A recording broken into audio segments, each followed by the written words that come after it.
Hello, good afternoon বন্ধুরা। এই দেখো, তো আমি এখন রান্না নিয়ে চলে এসেছি। এই দেখো, বাজে হচ্ছে বাটা মাছ হবে, তো বাটা মাছ ভাজছি।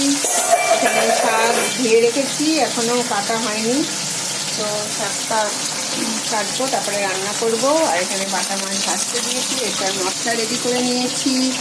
জিরে, শুকনো লঙ্কা, হলুদ, নুন, কালো জিরে ফোড়ন দিয়ে করবো। আর হয়ে গেছে আমার আজকের কিচেনের স্পেশাল ডিশ হয়েছে, এই দেখো ইঁচড়ের কোফতা বানিয়েছি, পুরো নিরামিষ ভেজ কোফতা। ইঁচড় সেদ্ধ করে বেসন টেসন দিয়ে মেখে কড়া করে তারপরে হচ্ছে এটা বানিয়েছি। আর এই হচ্ছিল গরম গরম ভাত। এখানে ভাত হয়ে গেছে, কোফতা রেডি, মাছ ভাজা চলছে, আর হচ্ছে এই শাক। এই হচ্ছে আজকে আমার রান্নার মেনু।